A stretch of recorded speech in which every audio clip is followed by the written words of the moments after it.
하나님 아버지께서 기도의 자리로 저희를 불러주심을 감사드립니다. 저희는 오직 주께로 돌아가오니 하나님, 가만히 서서 저희들은 주님의 이 싸움을 지켜보는 자들이 되게 하시고, 하나님의 놀라운 기적과 이사와 신유가 이 나라와 민족 가운데 풀어지게 하옵소서.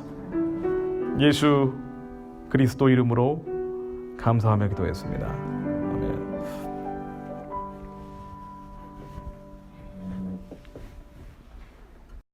북한에서 내려온 탈북자, 저 배를 타고 2명의 흉악범이라는 사람들이 내려왔습니다. 제가 여러 번 말씀드렸지만, 2차례나 말씀드렸지만, 이 사람들은 대한민국 국민입니다. 헌법상의 국민이기 때문에 아무리 흉악범이라 할지라도 대한민국 헌법 3조가 살아있는 한, 이 헌법 질서가 살아있는 한, 이 사람들은 대한민국의 헌법상 국민이 대한민국 통치권 안으로, 관할권 안으로 들어왔기 때문에 반드시 한국의 사법권에 의해서 처벌받아야 돼요. 이 2명이 16명을 죽였다는 사실관계도 모호하지만, 설령 이것이 사실이고 이들이 흉악범이라 할지라도 한국의 관할권, 통치권 안에 들어왔기 때문에 한국에서 처벌을 해야 됩니다. 그런데 사실관계가 확인되지 않은 것은 물론 이 사람들을 북한으로 돌려보냈단 말이에요. 자, 이것은 헌법 위반일 뿐 아니라 인도주의적 원칙에도 위반되는 일들이에요. 자, 그런데 이 일들에 대해서 국제사회는 비판하고 있죠. 영국의 국회의원은 사실상 사형 선고를 내린 거다. 한국 정부가 남한에 온 탈북자들, 이 사람들이 북한에선 다 범죄자라고 하는데 2명이 흉악범이라는 이유로 돌려보내게 되면은 3만 명의 탈북자도 다 돌려보내겠다는 거냐? 이거 마치 동서독 분단 시절에 베를린 장벽을 넘어서 강제로 돌려보내는 거하고 뭐가 다르냐라고 영국 국회의원이 얘기하는 거예요. 조슈아 신텐튼이라고 인권 변호사죠. 자, 이번 정부가 고문이 일상 아래에 있는 북한의 사법제도를 적법하다고 용인한 것이다. 우리는 반국가단체, 반란단체, 반란세력 같은 것이죠. 여기에 우리나라 통치권, 관할권 안에 들어와 있는 한국의 국민을 그대로 넘겨준 겁니다. 그런데 북한 정권이 얘기하기를 남한에 온 3만 명 탈북자는 모두 범죄자란 말이에요. 이 두 사람뿐 아니라 나머지 3만 명도 다 돌려보내겠냐는 거예요. 자, 그런데 정부는 원래 그렇다 치고 정치권은 한술 더 뜨고 있죠. 자, 민주당 국회의원이라는 사람이 한 얘기입니다. 이 강제 북송이 근간에 국정원과 통일부가 한 일 중에서 제일 잘한 것이다. 칭찬을 하고 있고요. 뭐 여당은 그렇다 치고 원래 그러니까. 자, 야당이라고 하는 자유한국당의 김무성이라는 사람이 하는 얘기 좀 보세요. 잘 보냈다. 이런 충직한 놈들 대한민국 국민으로 받으면 되겠냐. 자, 이 이야기가 인도주의적 원칙에도 어긋나지만 헌법 위반입니다. 이렇게 하면은 우리는 통일할 수가 없어요. 북한 구원과 북한 해방할 수가 없습니다. 바른미래당의 이혜훈이라는 사람이 하는 얘기도 범죄자는 망명도 안 되고 한국에서 돌아다니면 국민에게 위험이다. 아니, 언제 국민을 위해서 일을 했다고 이런 이야기들을 합니까? 이게 대한민국 정치권의 수준이죠. 여당이건 야당이건 간에 말이죠. 자, 제2야당이라고 하는 자유한국당의 국회의원들이 하는 얘기입니다.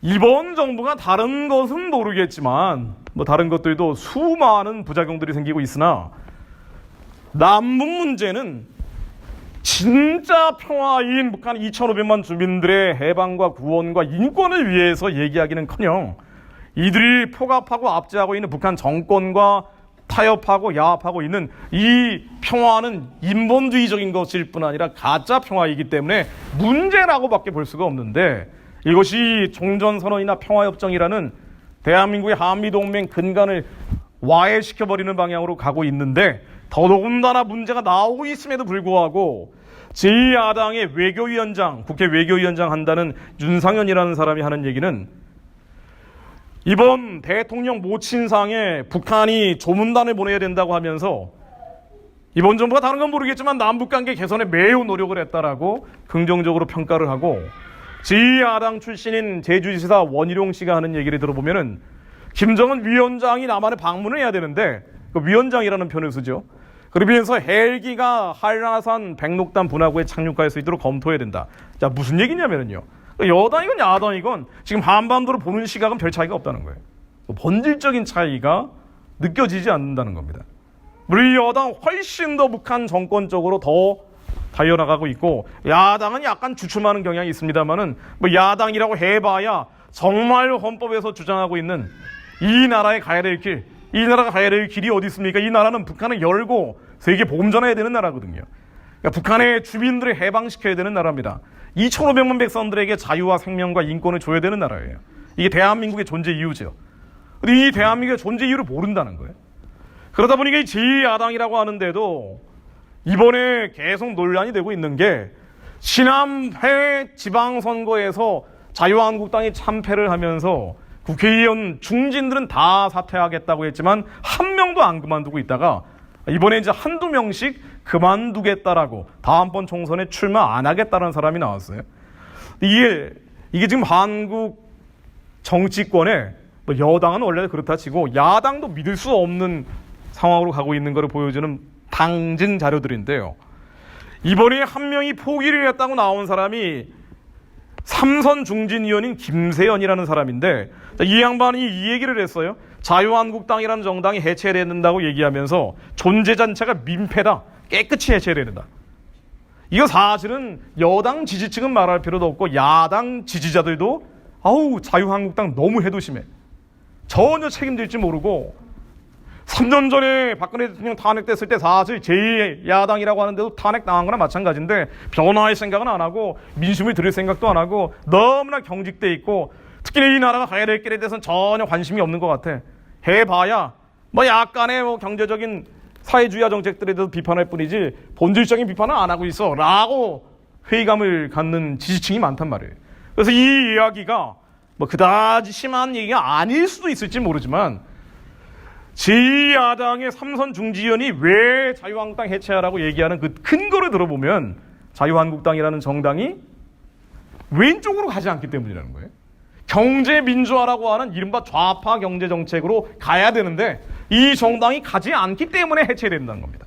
그러니까 이 자유한국당이라는 정당도 보수적 가치를 지키려고 하는 노력은 전혀 하지 않고 있다 보니, 이렇게 열심히 제2야당이 죽을 쓰고 있다 보니 정부에서는 본인들이 하고자 하는 대로 브레이크 없이 직진하고 있습니다. 그래서 11월 14일도 유엔 총회 15년 연속 북한 인권 문제다라고 결의안을 내는데 한국 정부는 처음으로 참여하지 않았죠. 대한민국이 이유의 보편적 가치, 인권이라는 흐름에 참여하지 않는 반문명 대열에 합류돼 버린 겁니다.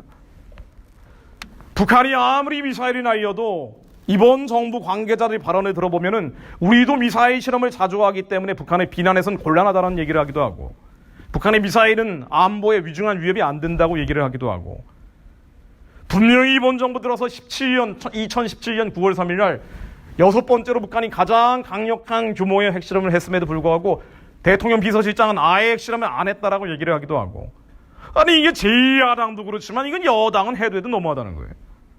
북한 체제를 옹호하기 위해서 대한민국의 자유민주적 기본 질서에 대해서 수호하겠다는 의지를 전혀 보이지 않고 있다는 겁니다.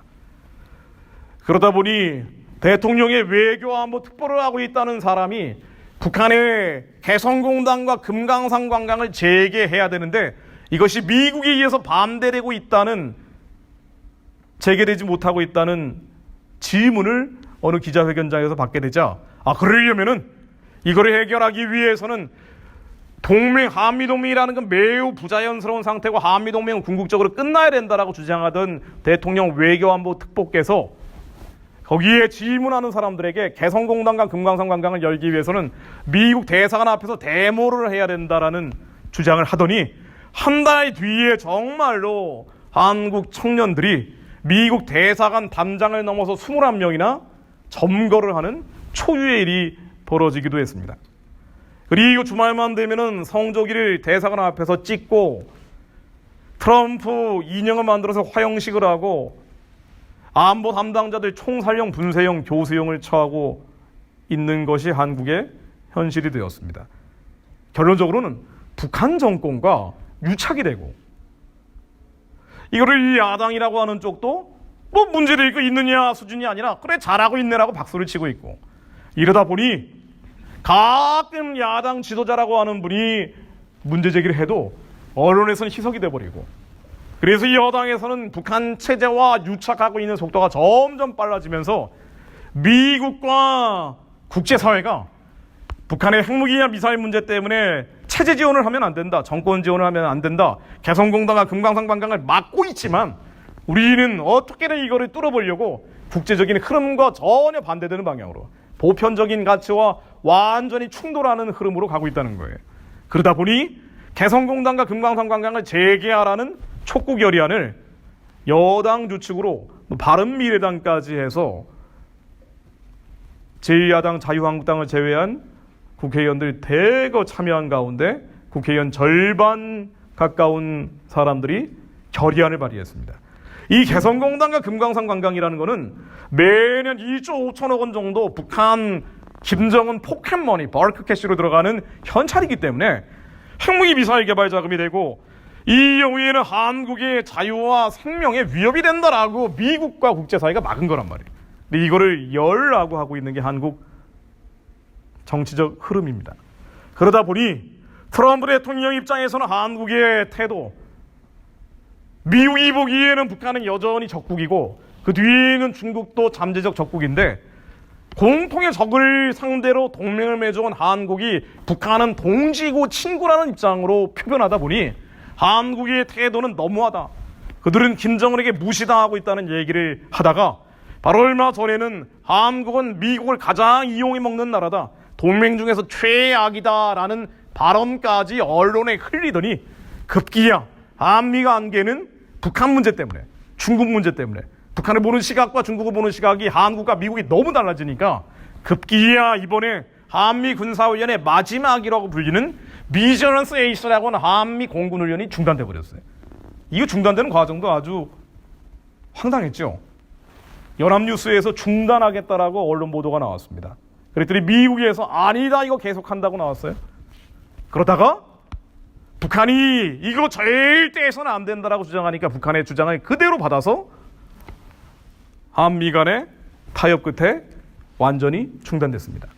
이번에 방위비 분담금 문제도 한미 동맹이 와해되는 결정적인 지렛대 중에 하나가 되고 있는데요. 이 언론 보도 보면은 방위비 분담금 너무 많이 낸다고 이 얘기만 하고 있는데, 어쨌든 방위비 분담금을 지금까지 1조 원 정도 미군에게 주도록 돼 있죠. 이 1조 원은 한국에 있는 주한 미군 소속 근로자들과 물품들 구매 비용 및 임금 지급 비용으로 사용이 됩니다. 한국에 있는 미군 군속들 근로자들이 9,600명이나 되거든요. 돈이 많이 들어간단 말이에요. 우리가 직접 주는 게 아니라 미군을 통해서 지급을 하는데 1조 원 정도 주는 것은 그나마 감당할 수 있다 하더라도 갑자기 이제 5조 원을 늘리겠다, 5조 원 정도로 늘리겠다 그러니까 난리가 난 거예요. 근데 왜 이렇게 5조 원까지 늘리게 됐느냐? 미국 입장에서 한국을 동맹으로 안 본단 말이죠. 북한과 중국을 공통된 시각으로 보지 않으니까. 그러니 주한미군이 여기 있을 이유가 없는데 만약에 있어야 된다면 돈이라도 내라는 거예요. 이 5조 원에 대해서 한국 정치권에서 하는 얘기들은 여당에서 73명이 결의안을 냈죠. 방위비 분담금 공정한 합의 촉구 결의안. 이 방위비 분담금이 5조 원까지 내게 된다면 우리는 내지 않겠다는 얘기입니다. 자, 국회의원들 47명이 또 성명을 냈습니다. 미국 방위비 협박이 도를 넘었기 때문에 미군은 갈 테면 가라, 나가라는 얘기죠. 주한미군 철수하라는 얘기예요, 여기는.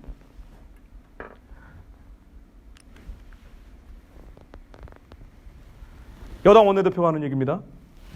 무리한 방위비 인상 요구시 이 5조 원 무리하다고 주장하고 있기 때문에 국회의 비토권을 사용할 것이고 주권 국가로서 비준권을 가진 국회는 물론 한국민의 지지를 전혀 받을 수 없다.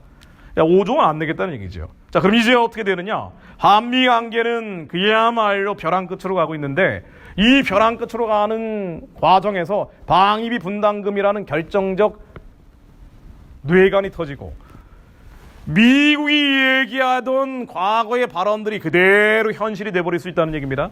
트럼프는 이런 얘기를 했었죠. 우리를 존중하지 않으면 한국은 미치광이 북한에 맞서 스스로 방어해야 될 것이다. 자, 한국이 이런 상황으로 가고 있는 겁니다. 이번에 왔던 합참의장 마크 밀러는 이런 얘기를 했습니다. 주한미군의 필요성에 대해서 그 비용과 왜 주한미군이 여기 주둔시켜야 되고 왜 주한미군을 주둔하기 위해서 많은 돈을 미국이 내야 되는지 의구심을 가지고 있다. 일반 사람들, 에버리지 메인 스트레이트에 있는 일반 미국인들은 왜 한국의 미군을 주둔시켜 놔야 되는지 의구심을 품고 있다 라는 얘기를 했습니다. 이 얘기인즉 방위비 분담금 협상이 잘 안 되면 미군을 빼겠다는 얘기예요. 그리고 우리 이건 뺄 테면 빼라라는 식으로 가고 있습니다. 우리가 방위비 분담금 5조 원 얘기를 하고 있지만 이 방위비 분담금 5조 원 말고 주한미군의 가치를 경제적으로 환산하면 약 200조 원 정도 된다고 하죠. 그리고 장비 가치까지 합치면 500조 원이 넘는다고 합니다.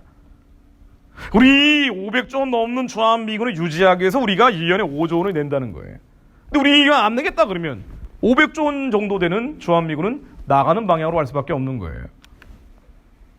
결정적으로 쥐소미아 문제가 터진 겁니다. 한일 군사정보보호협정 여러 차례 말씀드렸지만 이건 한국과 일본과의 문제가 아니에요. 북한의 미사일과 중국의 미사일, 북한의 핵과 중국의 핵을 대비하기 위해서 주한미군 28,000명을 지켜야 되고 20만 주한미국인을 지키기 위해서는 한국과 일본이 정보를 교류해달라고 미국이 요구한 겁니다. 그래서 맺은 게 쥐소미아인데 이거를 우리가 한일 간의 무역 분쟁이 발생했다는 이유로 안보 이슈를 깨버렸단 말이에요. 그랬더니 미국의 안보 담당자들과 정책 전문가들이 이거는 너무나 실망스럽고 우려스럽다라고 여러 차례 발표하고 결국 미국 국무부 대변인까지 나서서 이렇게 되면은 한국인은 미군들의 안전이 위협받기 때문에 미군을 뺄 수도 있다라는 식으로 얘기를 한 거예요. 그럼에도 불구하고 우리는 쥐소미아를 계속 재개하지 않겠다는 입장을 밝히고 있다가 이번에 미국 합참의장이 쥐소미아를 다시 재개해달라고 부탁을 하면서 이 쥐소미아를 깨는 것은 한국과 일본 간의 감정적인 문제나 경제적인 문제가 아니고 북한과 중국에게만 이익이 되는 우리의 잠재적 적국에게만 도움이 되는 일들이라고까지 설명을 했지만 우리 대통령께서 단호하게 쥐소미아를 깨버렸습니다. 미국의 재개 요청도 거절했습니다.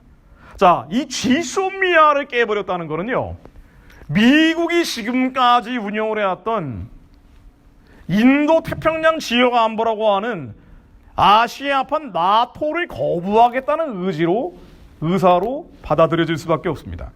이 아시아 태평양 지역의 나토라고 불리는 인도 태평양 지역 안보는요, 중국이 1대1로라는 걸 가지고 새로운 실크로드라는 이름을 붙여서 저 제3세계 국가들에게 중국산 짝퉁 상품을 팔고 중국산 무기를 팔면서 자원을 약취하는 중국식 제국주의를 1대1로라고 스스로 이름을 붙였단 말이에요. 이 1대1로라는 게 주변 국가들이 너무 피해를 많이 받아요. 조금만 동남아시아에 있는 나라들은요, 1대1로 안에 들어가 버리면 그야말로 중국 자본이 잠식을 해버리고 중국에게 예속이 돼버린단 말이에요. 그래서 이 1대1로에 맞서서 아시아의 인도 태평양 지역 안보라는 것을 트럼프가 들고 나온 겁니다. 근데 이 인도 태평양 지역 안보라는 거를 2017년 11월 달에 트럼프 대통령이 한국에 방문하기 전에 내가 한국에 가는 이유는 인도 태평양 지역 안보를 한국과 맺기 위해서다. 왜? 한국 말고 미국의 동맹국가들 일본, 호주, 뉴질랜드 이런 나라들은 다 여기 들어가 있거든요. 그래서 한국도 여기에 들어가 주길 바란다라고 발표하고 한국을 방문해서 이 아시아판 나토를 실천하려고 했던 거예요. 그런데 2017년 11월 달에 역시 우리 대통령께서 트럼프의 제안을 이런지하에 거절해버렸죠. 이번에 쥐소미아까지 깨버렸기 때문에 인도태평양 지역 안보는 깨져버린 겁니다. 그러면은 우리는 어디로 가는 거예요? 미국과 동맹이라고 말은 하고 있는데 사실상 우리는 어디로 가고 있느냐? 이미 대통령 발언 안에 다 나와 있습니다. 이 인도태평양 지역 안보라는 걸 2017년 11월 6일 날 대통령이 깨고 나서 트럼프가 제안을 했어요. 청와대 와가지고. 근데 이거 처음 듣는 얘기인데요? 라고 오리발을 내밀고 말았죠. 그래서 깨져버린 겁니다. 우리 이번에 쥐소미아 게임에서 완전히 깨져버린 거예요. 자, 그런데 이 11월 6일날 이걸 깨고 나서 그 다음에 약 5일 뒤에 우리 대통령께서 시진핑을 만나서 우리는 1대1로에 적극적으로 지지하고 참여하겠다라고 밝혔어요. 그러니까 한미동맹이 이미 예전에 깨진 거예요. 이미 2017년에 깨져버렸어요. 반쯤 깨져나간 겁니다. 지금은 이제 확실하게 깨지고 있는 것뿐이에요. 11월 12일 날 5일 지나자마자 시진핑과 만나서 1대1로에 참여하기로 지지하기로 적극적으로 하겠다라고 발표를 하고, 그리고 나서 그 다음 달에 중국을 또 방문을 해서 우리 대통령께서 말이죠, 양국은 운명 공동체다, 운명의 동반자다, 운명 공동체다, 운명 공동체다 4번이나 연속적인 발언을 했습니다. 미국과의 동맹 관계에서는 운명 공동체라는 단어를 쓴 적이 없죠. 그러니까 미국이 보기에는 한국은 동맹이라고 보길 수가 없는 거예요. 공통의 적을 상대로 공통의 훈련을 해야 되는데 공통의 적이 아니라고 하고 훈련을 안 하겠다고 하니까, 그래서 이 한미 관계는 그야말로 기로에 서 있던 차에 방위비 분담금 문제와 쥐소미아 문제까지 터져버린 겁니다. 리우 대통령께서 중국에 가서 모택동 7,500만을 학살한 중국의 학살자죠. 위대한 지도자라고 이야기하는 사람도 있습니다만은 사람을 많이 죽인 부분만 위대할 뿐이에요. 이 모택동에 대해서 한국의 예전 조선청년 김산이라는 사람이 중국 공산당의 동지였다고 얘기하면서 중국은 대국이고 한국은 작은 나라지만 중견국가로서 그 꿈에 함께할 것이다 라고 연설을 하고, 새해에는 중국의 CCTV를 통해서 한국과 중국은 같이 할 일들이 많다라고 중국 14억 인구에게 인사를 합니다. 그래서 트럼프는 예전부터 이미 2017년부터 한국에 대해서 동맹국가라는 표현을 안 쓰고 소위 동맹, so-called ally라는 표현을 써왔던 거예요. 그러다가 방위비 분담금을 높이는 지경까지 간 거예요. 의리는 깨진 거예요. 음만 남아있는 거예요. 이 주한미군 여기다 주둔시킬 필요가 없다는 식으로 당신들 나오고 있는데, 그래도 주둔시켜야 된다면 돈이라도 내라는 식으로 나온 거예요. 우리 돈도 안 내겠다 그러니까 그럼 나가야지. 자, 한미 간의 무역 분쟁이 이제 불거질 겁니다. 지난해도 지지난해도 무역 분쟁이 계속 불거질 때 트럼프가 이런 얘기를 했습니다. 진정한 친구들, 리얼 프렌드에 대해서는 예외를 인정해 주겠다. 그러나 한국은 예외를 인정해 주지 않았죠. 우리는 리얼 프렌드에서 빠진 거예요. 그때 대통령이 했던 발언이 있습니다. 우리도 미국에 대해서 당당하고 결연히 대응하겠다. 우리도 미국에 대해서 보복을 하겠다고 얘기를 했어요. 그런데 이게 지지층에겐 도움이 될지 모르지만 우리나라 경제적인 상황에는 전혀 도움이 안 되는 얘기입니다. 앞으로 더 심해질 겁니다. 미국의 무역 보복은 더 심해질 거예요. 미우나 고우나 한미동맹은 경제적인 거예요.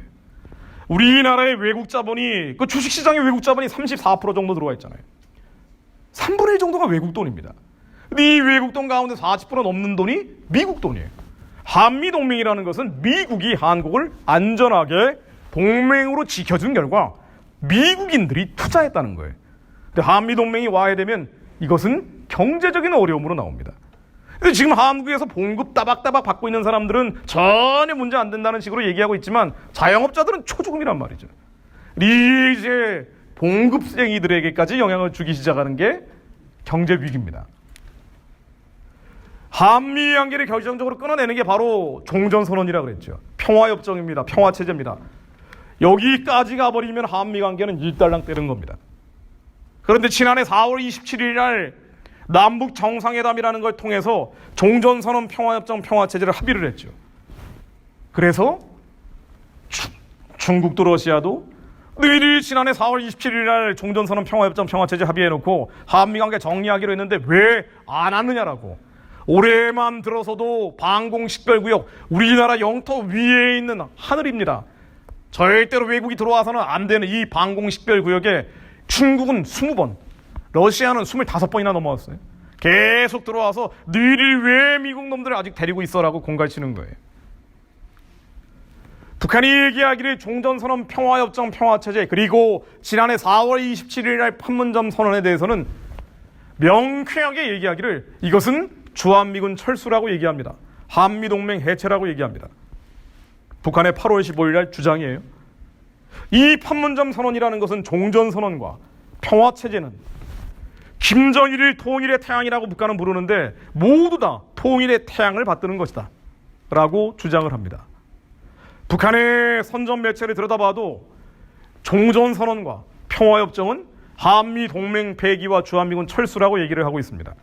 그래서 올 여름도 변함없이 북한은 종전선언 평화협정 평화체제를 통해 빨리 한미관계를 끊어라 라고 얘기하고 있는데 늘 끊는 노력은 하고 있지만 완전히 끊어내지는 않고 있다.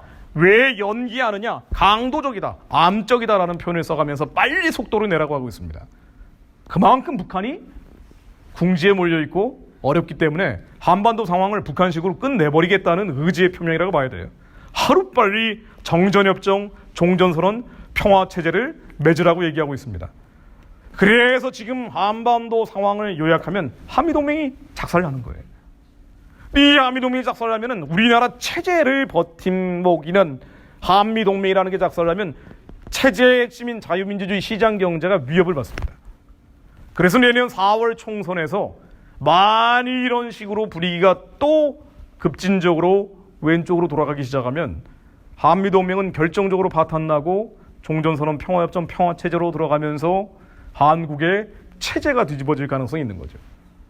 이게 개헌이죠. 뭐 여러 번 말씀드렸지만요. 자, 요 얘기 제가 잠깐 말씀드리고 기도하면 좋겠습니다.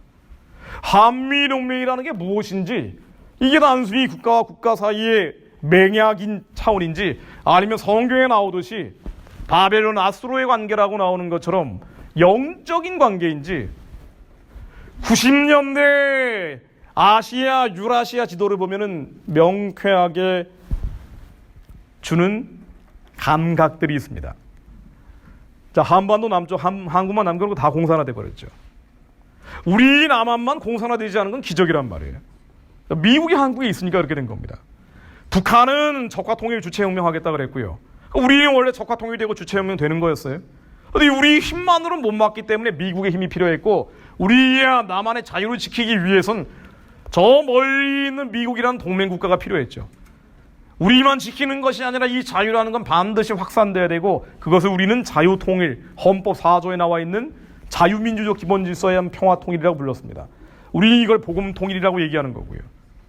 중국이 너무 세지다 보니까 우리는 한미동맹이라는 게 더 이상 필요 없다라고 생각하는 사람들이 많고, 방위비 분담금을 더 내는 대신에 미군 나가려면 나가라 라고까지 얘기하는 사람들이 늘고 있지만, 이런 국민들이 40%가 넘는다는 거예요.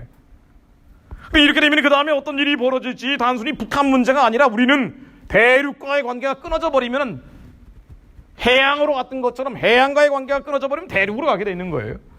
중국이 세지기 때문에 우리는 더 한미동맹이 필요합니다.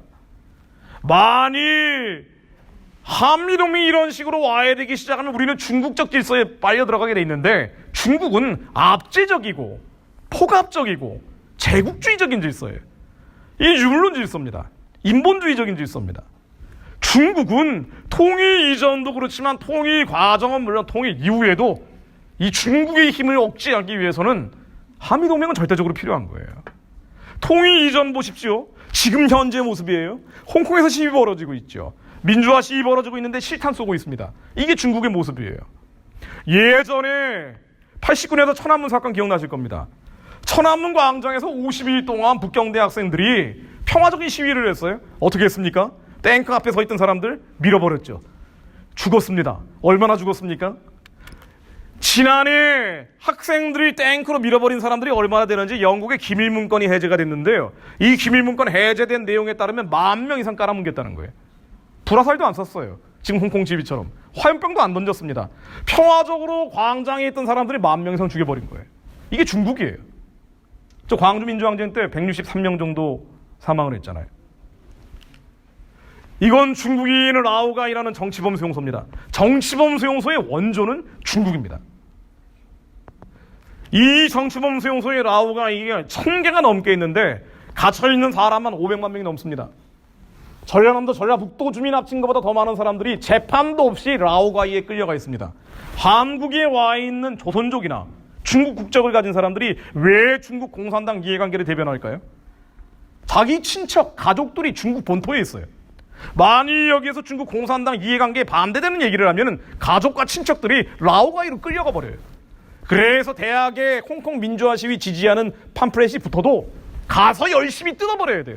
안 그러면 본토에 있는 자기 가족, 친척들이 피해를 받는다고요. 이게 중국이에요. 중국인은 신강성입니다. 젊은 사람들이 태반인데, 신강 지역이 위구르족들이 있는 신강 지역에 있는 라오가이에만 100만 명 이상 수감되어 있습니다. 소수민족들이 가장 피해를 많이 받고 그중에 제일 많은 피해를 받는 게 티베트 쪽이에요. 만일 한국이 자칫 잘못해서 북한 지역이 중국에 빨려 들어간다든가 아니면 한반도 전체가 중국에 빨려 들어가면 한국의 50년 뒤 미래가 이렇게 될 수도 있는 거예요. 티베트 사람들이 저항하다가 나중에는 안 된단 말이에요. 별의별 짓을 다 하죠. 인종 청소를 합니다. 티베트 족속 자체를 없애버리려고 한다고요. 이래서 항의하다가 안 되니까 분신 자살을 하고, 분신 자살을 해도 알아봐주는 사람이 없기 때문에 마지막에는 백악관으로 갑니다. 그래도 그나마 자유민주주의의 본거지가 미국이니까. 중국 공산당이라는 것은요, 가장 양극화된 질서예요. 사회주의가 평등을 얘기하지만 가장 불평등한 구조입니다. 왜? 공산당 간부와 그렇지 않은 사람들이 나눠지기 때문에. 왼쪽은 일반 시민, 오른쪽은 공산당 간부. 중국인은 2% 상위 계층이 42% 국부를 가지고 있고, 중국에서 사업하려면 중국 공산당 당적이 없으면 못한단 말이에요. 그래서 한국에 오는 유커들 돈을 많이 쓰는 것 같지만, 그렇지 않은 중국의 절대 다수 인민들은 의식주의 기본적인 생계가 되지 않는 사람들이에요. 아이는 책 보고 엄마는 돈을 깨면서 하루에 2달러도 못 버는 사람들이 중국 국민의 54%가 넘습니다. 절반 이상이 하루에 2,400원도 못 버는 거예요. 이런 중국을 완전히 통제하기 위해서 공산당 체제가 안면인식 기술을 올해 지나 내년까지 완벽하게 도입하겠다라는 것이 목표입니다. 그러다 보니 선교사분들 공항 가서 안면인식 카메라에 다 감지돼서 그대로 본토로 끌려가잖아요. 급식을 줄 때도 안면인식을 합니다. 이게 중국이에요.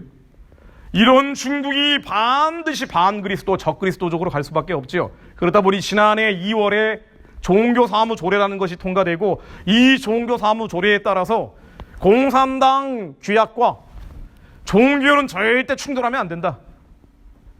제일 많이 충돌하는 게 기독교다 보니까 공산당 규약과 충돌하는, 이 유물론적 질서에 충돌하는 기독교는 탄압 대상이 될 수밖에 없고, 지하교회가 가장 많은 피해를 받고, 그 다음 3자교회까지 확대되면서 주일날 설교를 미리 공산당이 받아서 만일 이것이 공산당 규약에 어긋나는 내용들이 있으면 그대로 교회를 폭파시키고 교회 십자가를 떼버리고 불태워버리고, 그러다 보니까 중국 전역에서 수많은 교회들이 폐쇄되고 있습니다. 급기야 시진핑 사진을 걸면 십자가 대신 시진핑 사진으로 교체했을 때 보조금을 지급하는 단계까지 간 거예요. 성경책까지 바꿔버리고 있죠. 이게 지금 중국이에요. 우리의 이런 중국이 유물론적 질서, 제국주의적 질서에 쓰나미처럼 몰리려고 중국이 점점 더 세지고 있는데, 이런 쓰나미 앞에 한국의 자유와 신앙을 지키기 위해서도 한미동맹은 필요한 거예요. 근데 우리 스스로 이걸 깨고 들어가겠다는 게 얼마나 인본주의가 판을 치면 이 지경이 됐겠냐 말이에요. 이런 중국이 한국에 결정적 영향을 미치기 때문에 심각한 겁니다. 서해 바다에 몰려오고 있는 중국 배들인데, 중국은 서해가 자기 바다라고 주장을 하죠. 자기 바다라고 얘기를 해요. 서해는 공해, 퍼블릭 시가 없다고 얘기를 합니다. 이 공해가 없다라고 주장하는 중국이 지난 2010년 3월 26일 천안함 사건이 나고 나서 그 다음에 한국의 세미나장에서 어떤 중국 공산당 장군이 했던 발언이에요. 서해에는 공해가 없는데 천안함 사건이 일어났던 건 중국 앞바다에서 일어난 것이다. 그런데 중국 앞바다에 천안함 사건이 일어났다는 이유로 미국 항공모함이 오는 건 참을 수 없다. 이게 중국 장군 발언이었죠. 한국은 미국만 없으면 예전에 손봤을 자라다. 그러니까 이제 한미 관계가 약해지니까 자꾸 독도 상공으로 중국 폭격기 몰려오고 그러는 거예요. 앞으로 우리가 점점 당할 수밖에 없는 일들입니다. 통일 과정에서도 한미 동맹은 필요합니다. 왜냐하면은 북한의 지들 땅이라고 주장하니까. 중국의 싱크탱크에서 나온 연구 자료 한번 볼까요? 북한의 영토는 99년간 홍콩처럼 조차를 해서 중국에 들어가는 무역 특구로 개발해야 돼. 이 김정은이라는 존재는 중국이 보기에는 꼭두가시 같은 존재예요. 얘들은 우리가 쌀 주고 기름 줘가지고 유지시켜주는 거지, 당장 끌어버리면 무너지는데, 우리 중국 체제를 한미 세력으로부터, 즉 기독교 문명으로부터 막기 위한 집을 지키는 사냥개, 좀 미쳐있지만 쓸만한 개로 본다고요. 만일 저 체제가 무너지면 중국이 빨아먹겠다고 얘기하는 거예요. 그래서 우리가 통일하고 북한을 복음화시키려면, 적어도 2,500만 사람들에게 복음을 전하겠다는 생각이 조금이라도 있다면 반드시 중국보다 더 큰 힘이 필요합니다. 이게 미국이죠. 중국이 아무리 커진다고 해도 미국이 어떻게 할 수는 없거든요. 전 세계 국방비를 절반 가까이 쓰는 게 미국이고, 아무리 중국이 따라오려고 해도 중국의 천재들은 다 미국으로 도망가 버린단 말이에요. 그래서 통일 과정에도 한미동맹은 필요합니다. 통일 이후에도 필요합니다. 이거 어쩔 수가 없어요. 주변에 강한 나라들이 너무 많기 때문에. 한반도의 영토 넓이가 통일된 다음에도 일본하고 비교하면은요, 통일이 돼도 2배 정도 넓습니다. 1.8배 정도 넓습니다. 통일 이전 남한은 3.7배 정도 일본이 넓습니다. 일본도 무진장 큰 나라예요. 우리가 중국, 러시아는 말할 나위도 없고 일본 같은 강대국들에 둘러싸여 있기 때문에 한국이 이런 호랑이들 사이에서 살아남으려면은 통일돼도 인구가 일본이 2배나 많아요. 영토도 2배나 넓어요. 한미동맹은 필요합니다.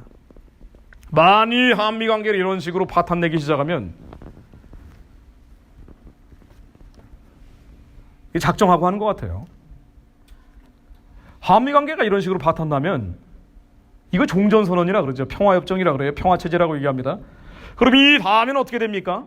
이 종전선언, 평화협정, 평화체제라는 이름으로 부부관계가 악화되다가 이제는 별거하기 시작하는 게 종전선언이에요. 이혼 합의하는 게 평화협정입니다. 그리고 이런 이혼 상태를 평화체제라고 얘기합니다. 우리의 이런 물리적인 합의까지 해버리면, 종전선언 맺으면 유엔 사령부가 없어지죠. 미군은 한반도 문제 개입을 못합니다. 평화협정 맺어지면 외국 군대 철수하죠. 미군은 모두 철수해야 됩니다. 정말 이런 상황까지 가버리면, 이건 제 얘기가 아니라 김정은 얘기고 북한 주장이고 중국과 러시아 주장이잖아요. 국제법 교과서에 나오는 얘기입니다. 북한의 정치용어 사전에 나오는 얘기죠. 종전선언, 평화협정, 평화체제 맺으면 한미관계는 끝나는 거예요. 근데 만약 이런 일이 벌어지면 그 다음에는 우리는 해양 세력, 일본과는 관계가 사실상 두절됐고, 이제 마지막 남은 미국과 관계를 절단시켜버리면 그 다음에는 대륙으로 붙어버리죠. 이게 연방제예요. 지금 연방제로 가고 있는 거죠. 남한은 연방제를 향해서 빠르게 빨려가고 있는 겁니다. 이 연방제 통일이 되면 그 다음에는 어떻게 되겠냐 말이에요. 우리의 통일국회를 만든다는 명목으로 북한 체제, 북한 정권을 대변하는 국회의원들이 국회의원 절반을 차지하게 되고, 여의도 국회에 갔더니 절반은 김정은의 꼭두각시들이에요. 지금도 그런 사람들이 많지만. 그럼 무슨 법을 만들겠냐 말이에요. 대외적으로 가면 한국 여권과 북한 여권이 같은 취급을 받습니다. 북한이 주적이라고 얘기하는 게 미국은 말할 나위도 없고 이스라엘은 말할 나위도 없고 유럽에 있는 모든 나라들이 북한은 테러 국가다, 전범 국가다, 전 깡패 체제라고 얘기하고 있는데 한국도 똑같은 취급을 받게 되죠. 연방제로 가면 한국은 재앙입니다. 만약 이런 상황으로 가면은 핵 문제를 해결하기 위해서라도 미국이 북한을 폭격하든가, 아니면 이 연방제가 됐기 때문에 북한이 남한을 침략할 수도 있습니다. 전쟁 날 수도 있죠. 평화가 아니라 전쟁으로 가는 거예요. 우리의 이 가짜 평화, 거짓 평화가 왜 가짜가 왜 거짓인 거 아니? 하나님이 기뻐하시는 평화가 아니기 때문이죠. 하나님이 기뻐하시는 평화는 북한 사람들의 살기는 평화입니다. 저 사람들에게 예수를 믿는 복음이 들어가는 평화예요. 그리스도인들이 이 기도를 하기는커녕 이 기도를 해서 저 사람들의 자유화하고 민주화하고 복음화하기 위한 기도를 해야 되는데, 이 기도를 하는 대신에 한국 교회 연합체들이 모여서 맨날 종전선언, 평화협정, 개성공단, 금강산 관광 열려고 하면서 계속 이런 기도만 하다 보면 걷잡을 수 없는 상황으로 가게 되는 거예요. 이게 지금 한국 상황입니다. 이거 믿을 구석이 있어야 되는데 솔직하게 말씀드리면 믿을 구석이 없죠. 한국에서 벌어지는 동성애 입법 같은 거, 이거 한번 만들어지면 골치 아픈데, 어쨌든 아직은 차별금지법이 안 나왔어요. 차별금지 조례 형태로 나오고 있습니다. 이건 막을 수 있는 데까지 막아보죠 뭐. 근데 그게 아니라 한국의 체제가 무너져버리면, 우리나라를 지탱시켜주는 이 틀거리 자체가 깨져버리면 그 다음에 가장 많은 피해를 보는 것은 교회입니다. 한미동맹 깨지면 한국의 자유를 지킬 수가 없어요. 이게 당장 내년 4월 총선 이후에 벌어질 일들이에요. 한국 교회가 겪어야 되는 재앙들이에요. 그 다음에는 차별금지법부터 온갖 악법들은 다 나올 겁니다. 그러니까 한미동맹을 깨는 거는 단순히 어떤 조례를 만드는 차원이 아니고, 법률을 만드는 차원이 아니고, 우리나라의 헌법 질서를 지탱시켜주는 국제정치적인 힘을 빼버리는 거예요. 제일 심각한 문제입니다. 여러분들이 지금 한국 상황이 이상하다고 느끼실 텐데 왜 이렇게 이상해지고 있는 거 아니? 한미동맹이 깨지는 겁니다. 주한미군이 어느 날 갑자기 철수하는 게 아니에요. 감추고 시작해요. 교체한다고, 로테이션 한다고 하면서 지금 28,000명 가운데 한 2,000명 정도 임기가 끝나서 로테이션해서 본국으로 돌아갔는데 돌아오질 않아요. 그 다음에 또 한 5,000명 안 들어옵니다. 국회에서 예산 집행을 안 해줘요. 그러면서 와야 되는 거예요. 그 이유는 한미관계가 종전선언 선포하는 거예요. 이게 한국 상황입니다.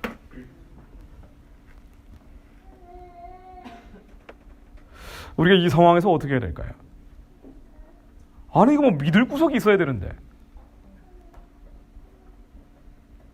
제1야당이라고 하는데도 전혀 정신을 못 차리고 있어요.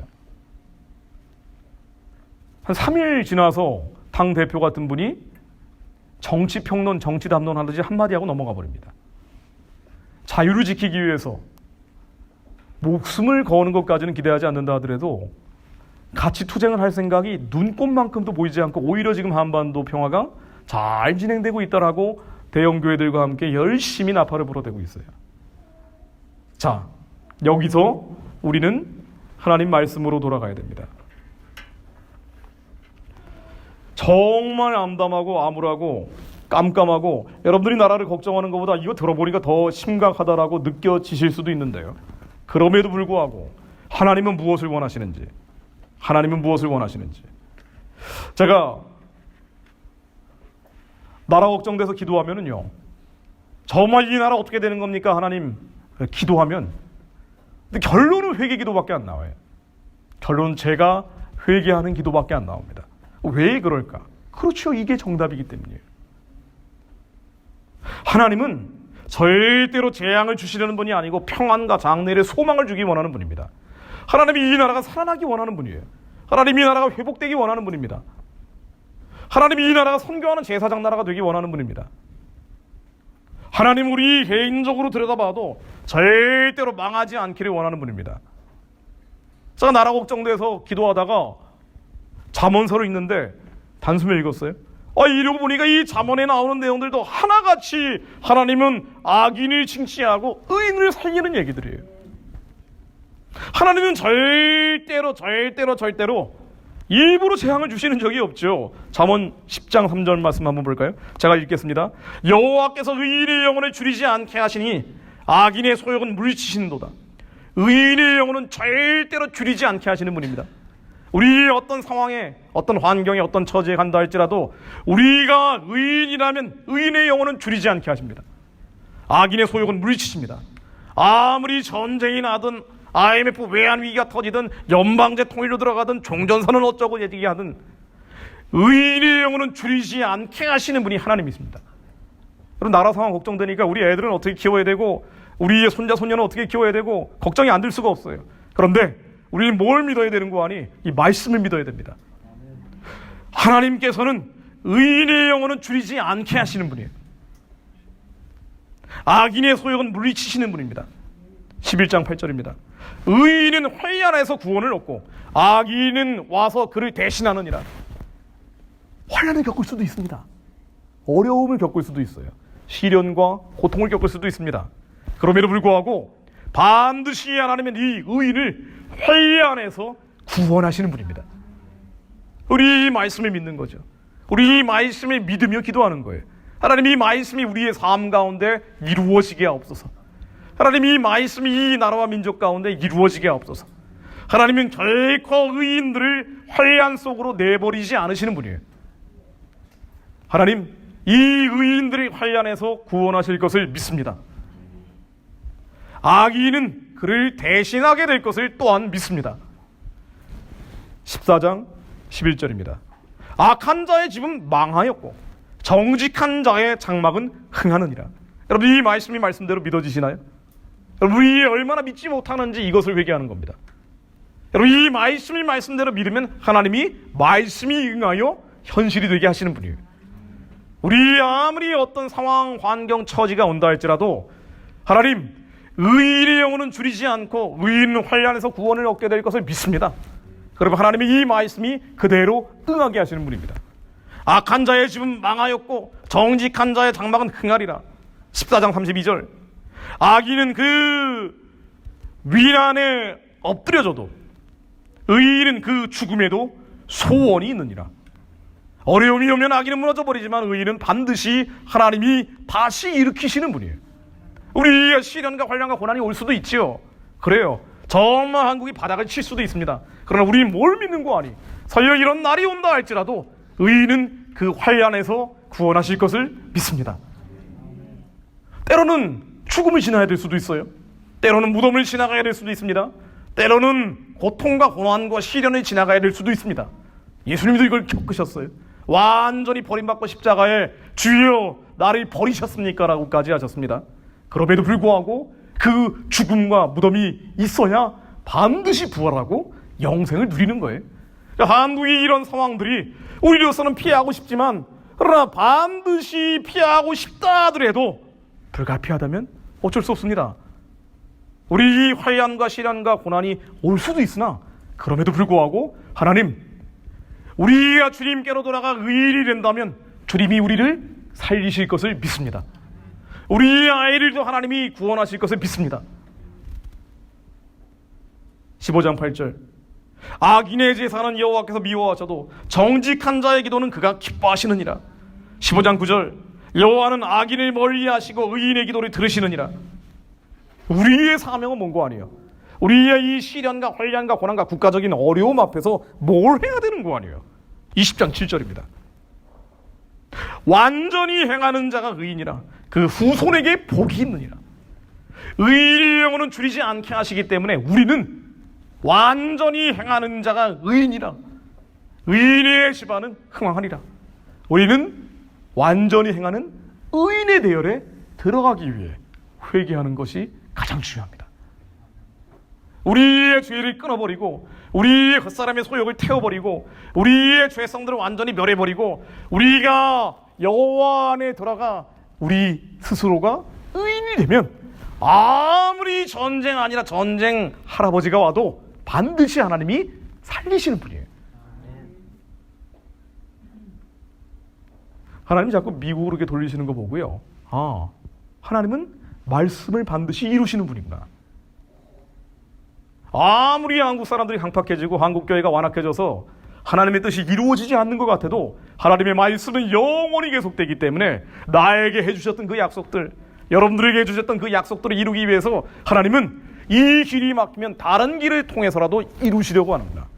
나에게 주셨던 하나님 이 민족이 복음 통일되고 선교하는 제사장 나라가 될 것을 믿습니다 라고 했던 이 언약들을 이루시기 위해 만일 이 길이 막히면 다른 길을 통해서라도 하나님은 이루시려고 하는구나. 나의 사명은 하나님께로 돌아가 회개하고 완전히 행하는 의인이 되는 것이구나. 아무리 한국이 영원진창이 된다 할지라도 모세가 백성에게 이르되 너희는 두려워하지 말고 가만히 서서 여호와께서 오늘 너희를 위하여 행하시는 구원을 보라. 그리고 이 말씀 가운데 너희는 여호와께로 가서 가만히 있을지어다. 우리 너희를 위해 여호와께서 싸우시려니 너희는 여호와께로 돌아가 가만히 있을지어다. 우리의 사명은 우리의 죄를 회개하고 우리의 겉사람에 타락하고 부패하고 우리가 다스려지지 않는 그 시기와 질투와 원망과 미움과 분노와 이 겉사람의 소욕들을 다 깨버리고 여호와께로 돌아가서 주님의 의와 평강과 희락 가운데 머물며 주님과 연합할 때 하나님은 반드시 이 의인들을 살리시고 하나님이 이 의인들을 통해서 그가 주셨던 소망을 이루기 위해 이 길이 막히면 다른 길을 통해 역사하십니다. 우린 이걸 믿는 거예요. 아무리 한국이 망해가는 것 같아도요, 이걸 가지고 걱정하고 근심하고 염려할 때가 아니고요. 이 문제, 이 나라 살려달라고 기도하는 것도 중요하지만은요, 사실 우리가 이 기도한다고 얼마나 많이 바뀌겠습니까? 더 중요한 것은 우리는 의인의 영혼은 줄이지 않게 하신다. 의인은 반드시 하나님이 살리신다. 의인은 반드시 하나님이 구원하신다. 의인은 반드시 하나님이 사용하신다. 우리야 완전히 행하는 의인이 되어 여호와 앞에 잠잠히 있는 것이 제일 먼저 해야 될 우리의 책무입니다. 그래서 오늘 이 자리에 하나님, 내 안에 우리가 겉사람의 타락하고 우패한 물질적인 혼란과 감각적인 망상들과 모든 잡념과 망상들과 이 두려움까지 하나님 성령의 불로 완전히 태워주옵소서. 하나님, 주님의 신으로 이 모든 죄성들을 완전히 깨뜨려 주옵소서.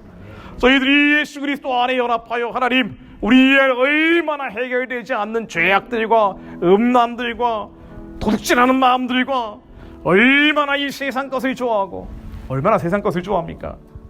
우리는 주님과 연합하지 못하고 여전히 남은 날수가 1년이건 10년이건 이 세상 것들을 쫓아다니면서 이걸 가지고 얼마나 시기하고 질투하고 원망하고 불평하고 불만 갖고 혈기를 부리고 주님의 선하신 뜻을 이루는 대신에, 주님의 기쁘신 뜻을 이루는 대신에, 하나님을 위해 사는 대신에 나의 욕심과 욕정을 채우기 위해, 부족과 결핍을 채우기 위해 살았는지 하나님, 우리의 모든 타락한 본성들이 주님 앞에 깨어지게 하옵소서. 저는 확신하는 것이요, 우리 죄성이 깨어지고 예수와 연합한 사람들이 늘어나면 우리 아무리 나라 살려달라고 해도 살아나지 않는데요. 우리 아무리 이 민족 구원해달라고 해도 구원되지 않는데요. 예수님과 연합하며 주님의 선하시고 기쁘시고 온전하신 그 소망을 믿고, 이 비전을 믿고 반드시 하나님이 이루신다는 걸 믿고 부르짖는 자들이 나오면, 의인들이 나오면 하나님이 평양 어둠의 체제를 내일이라도 깨뜨리십니다. 내일이라도 김정은 정권 무너뜨리십니다. 아멘. 내일이라도 한반도 주체 사상 파도를 하나님께서 치욕스럽게 하실 것입니다. 아멘. 하나님과 연합하는 자들이 늘어나면, 예수님과 연합하는 자들이 늘어나면 그냥 임재 안에만 머물러서 하나님 위에 살지 않겠다라고 도망다니는 게 아니라 그 임재 안에서 하나님의 선하신 뜻을 위해 십자가를 지겠습니다. 나에게 주신 이 부르심을 이행하겠습니다. 나에게 주신 택하심을 내가 따라가겠습니다. 내가 순종하겠습니다. 하나님의 마음에 합한 기도를 올려드리겠습니다. 이런 사람들이 일어나면은요, 그 사람 숫자가 광장을 메우지 않는다 하더라도 광장에는 하나님께 탄원하는 온갖 죄악된 부르짖음이 가득 찬다 할지라도 이 의인들이 일어나면 하나님이 이들을 보시고 하나님이 역사에 초월적으로 개입하실 거예요. 반드시 하나님이 어둠의 진을 깨뜨리십니다. 반드시 주체 사상의 진을 깨버리십니다. 반드시 저 악한 마귀의 괴계, 연방제 통일이니 종전선언이니 평화협정이니 이 악마의 괴계를 한국 교회까지 파고들어서 거짓 평화 퍼뜨리고 있는, 가짜 평화 확산시키고 있는, 그래서 기도하는 자들까지 미혹시키고 있는 이 마귀의 계계를 하나님이 깨뜨리십니다. 아멘. 우리야 회개하고 주님과 연합하는 게 먼저입니다. 그의 나라와 그의 나라의 의를 구하는 게 먼저입니다. 우리의 예수를 만나는 것이 먼저입니다. 우리 안에 이 모든 죄악과 음란들 내가 스스로 해결해 보려 해도 절대 되지 않았던 것들, 그래서 평생 안고 살면서 나한테 조금이라도 마음 상하게 하면 삐져가지고 평생 가는 거, 이러한 옹졸한 겉사람의 소욕들 하나님 다 깨지게 하옵소서. 아멘. 이 물질적인 탐욕과 교만들 다 깨지게 하옵소서. 아멘. 얄팍한 지식 가지고 내가 세상을 다 재단하고 있다고 생각하는 이 교만한 생각들 깨지게 하옵소서. 아멘. 오직 성령 안에 평안과 의와 희락으로 하나님 저희들을 다스려 주옵소서. 아멘. 하나님 이 자리에 영으로 임하여 주시어 우리의 모든 겉사람의 소욕들을 깨뜨려 주옵소서. 아멘. 주님의 영광 가운데 저희들이 들어가게 하옵소서. 아멘. 주님의 이름 3번 부르며 기도합니다. 주여, 주여, 주여. 하나님, 하나님, 하나님, 하나님, 주님, 주님.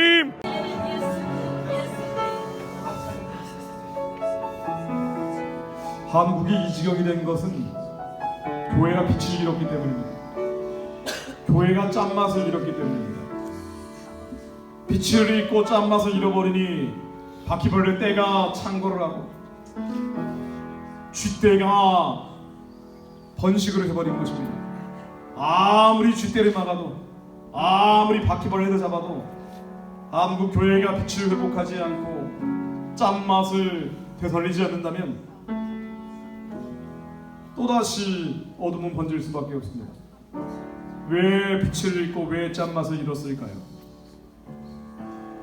하나님의 일을 도모하는 것이 아니라 인간의 일을 꾀하기 때문입니다.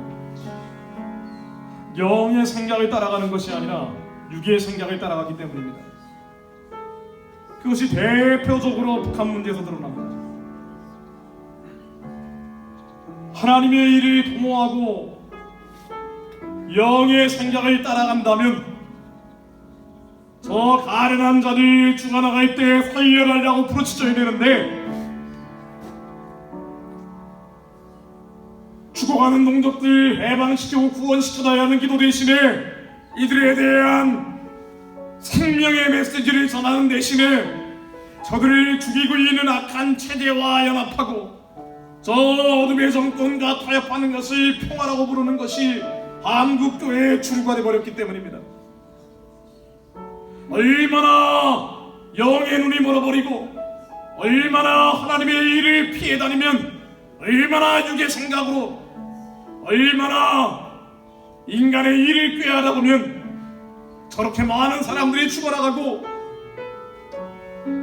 교회가 무너져버렸다는 영국이 있는 인권단체들까지 남한으로 보면 2명 탈북자를 강제로 끌려가게 하면 안 된다라고 성명내고 있는데, 한국 교회는 단 한 줄의 논평도 안 하고 있는 이 무감각과 무양심과 완악하고 강팍한 심정이 바로 인간의 일이요 육의 생각입니다. 왜 그렇습니까? 들여다보면 너무나 이유가 명확합니다. 기도하지 않습니다. 회개하지 않습니다. 예수님께로 돌아가지 않습니다. 우리 안에 선과 악을 분별해 주시는 예수 안에 들어가지 않고 머리에서 뱅뱅 도는 그 조잡한 지식과 천박한 정보를 가지고 선악을 판단해서 선악과 따먹은 우리의 타락한 생각들을 드러내고 있으니 우리는 인간의 일을 도모할 뿐입니다. 하나님, 우리가 먼저 영의 생각을 하는 자가 되게 하옵소서. 아멘. 생명과 평안을 주는 영의 생각을 하는 자가 되게 하옵소서. 아멘. 우리 안에 하나님 나라가 온전하게 이루어지게 하옵소서. 아멘. 우리의 어떠한 상황과 환경과 처지에 있던 우리의 부족이 채워져서 행복하고 우리의 결핍이 채워져서 만족하는 것이 아니라 우리 안에 예수 그리스도 안에 의와 평강과 희락 가운데 머물므로 만족과 행복을 누리는 자들이 되게 하옵소서. 아멘. 예수님과 온전히 연합한 자들이 되게 하옵소서. 그 기쁨 가운데서 아무리 약올골짜기에 버려진 것 같아도 주님의 소망을 붙잡는 자가 되게 하옵소서. 아멘. 아무리 흉악의 결박에 매어있다 할지라도 주님이 반드시 살리신다는 소망을 믿는 자들이 되게 하옵소서. 아멘. 주님의 말씀을 믿음으로 하나님의 말씀이 우리의 인생 가운데 응하게 하옵소서. 아멘. 하나님, 저희들이 이 밤 온전히 만나주시고 연합하여 주옵소서. 여기 모여있는 하나님의 아들 딸들의 주님, 이들의 영을 주님 만져주시고 위로하시고 치유하시고 세상이 주지 못하는 평강 가운데 저희들이 머물리게 하옵소서. 주님, 예수 안에서 저희들이 올려드리는 충고의 기도를 주님 받아주옵소서. 아멘. 의인의 감들이 받으신다 하신 주님, 우리의 기도를 받아주옵소서.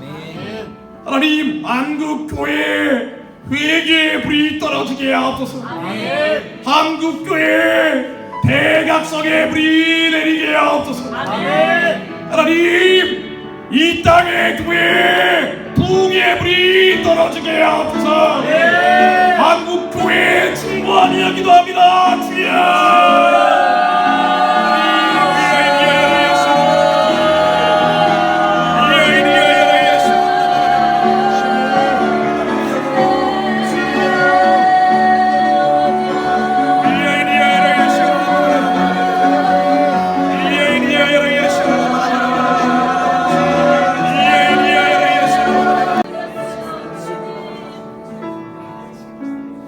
로마서 12장 2절 말씀 선포합니다.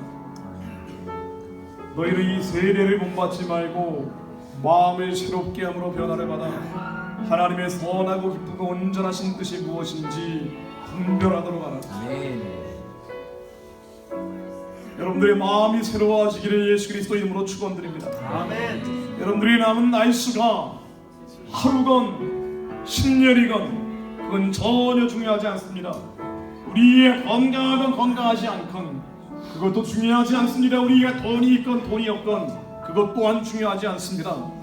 우리가 사는 이유가 무엇인지, 우리의 사는 목적이 무엇인지 이 부심과 이 택하심을 분명히 하라고 주님은 계속 말씀하고 계십니다. 우리 이 세상을 따라가며 사는 것이 아닙니다. 우리 사람을 따라가며 사는 것이 아닙니다.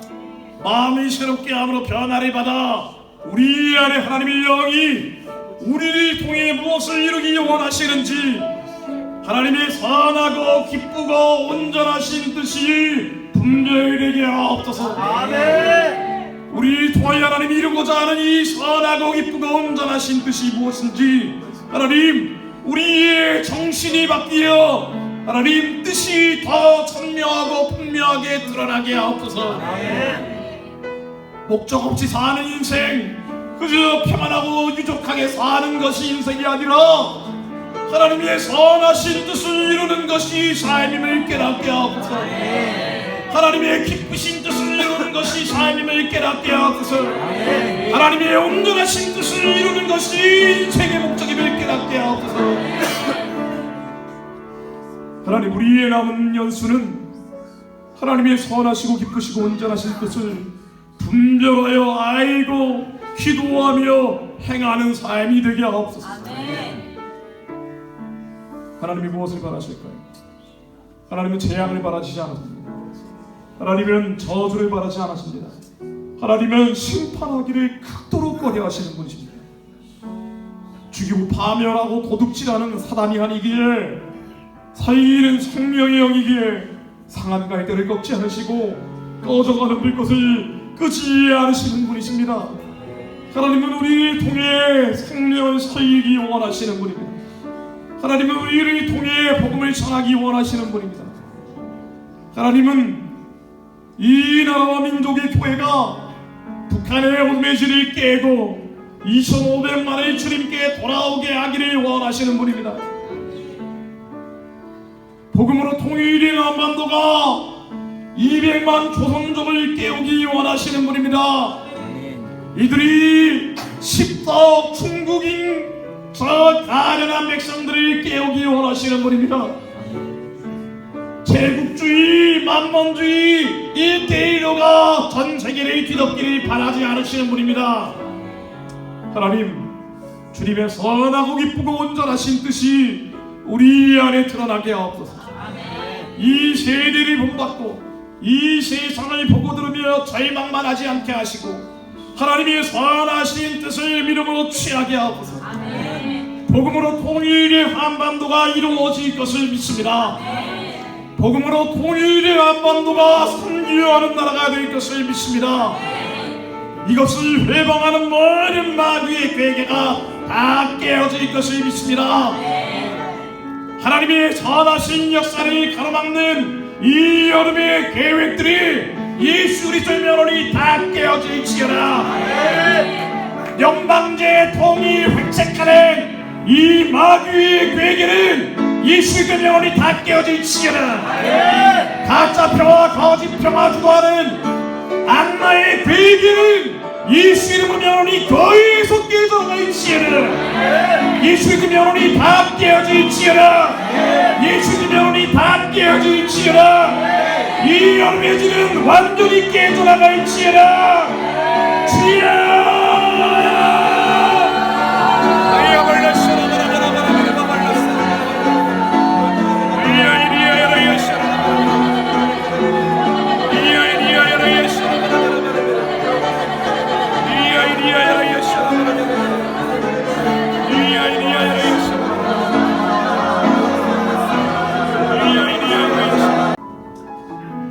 히브리서 11장 1, 2절 말씀 선포합니다. 믿음은 바라는 것들의 실상이요 보지 못하는 것들의 증거니 선진들이 이로써 증거를 얻었느니라.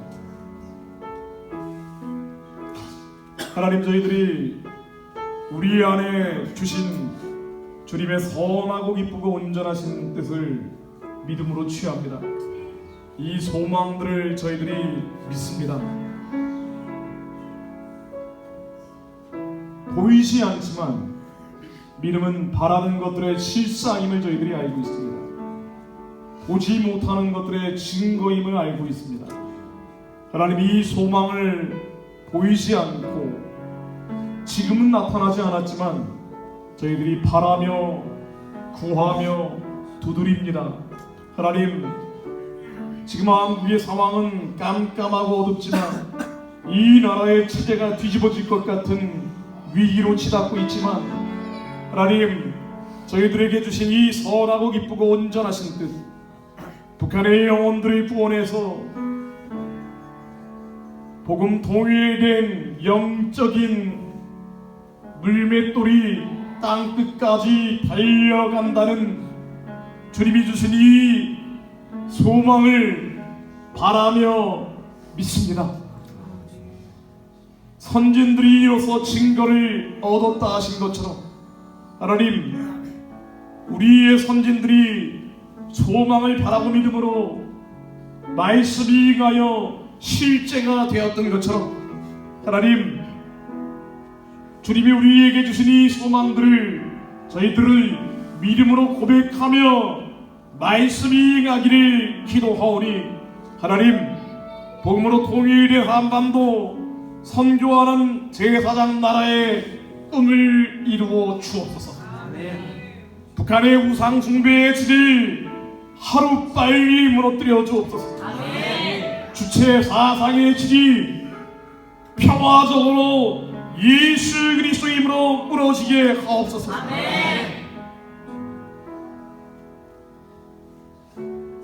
기도의 센터를 짓고 선교의 단지를 세운 것은 저에게 주신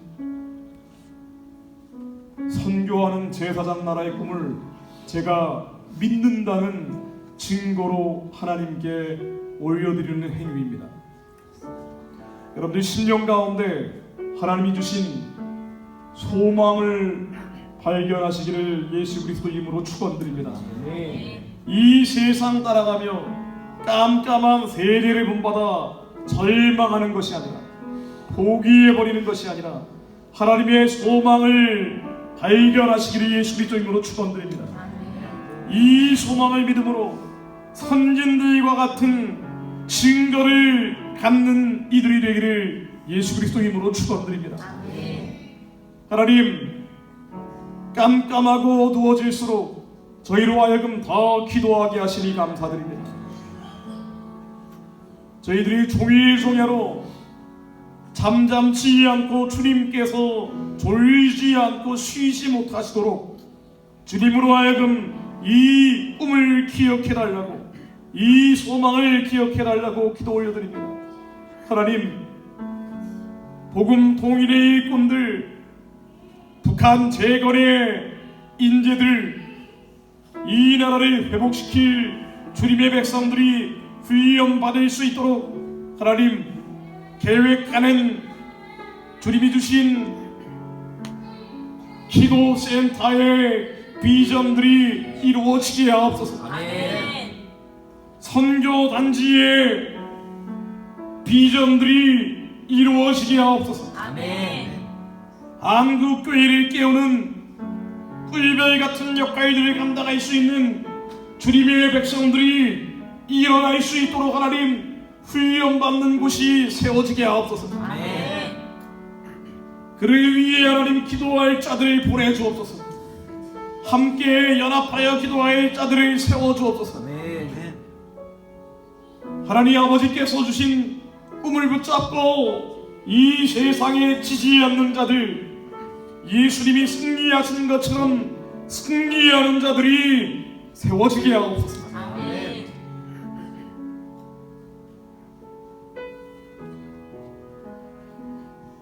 지금이야말로 부흥의 때임을 저희들이 알고 있습니다. 지금이야말로 기도의 시간임을 저희들이 알고 있습니다. 부흥을 꿈꾸며 기도할 때 하나님께서 역전시켜 주실 것을 믿습니다.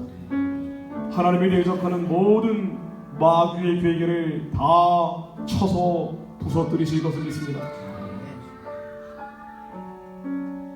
원수들의 괴계들이 백일하에 다 드러나 숙시 속에 깨질 것을 믿습니다. 기빌성을 신이라 만든 주체 사상파들의 이 어두운 괴계들이 예수 그리스도 이름으로 다 깨어질 것을 믿습니다. 한국 교회가 천박한 지상의 정의를 위해 인본주의 평화를 위해 기도 아닌 종교 활동 이제는 그만두고 하나님이 기뻐하시는 기도, 주님이 원하시는 기도의 재단을 쌓고 하나님의 공의를 위해 부르짖는 주님의 백성들로 거듭나게 하옵소서. 주님, 저희는 계속 기도하겠습니다. 저희로 기도의 자리로 불러주시니 감사드립니다. 예수 그리스도 이름으로 기도했습니다.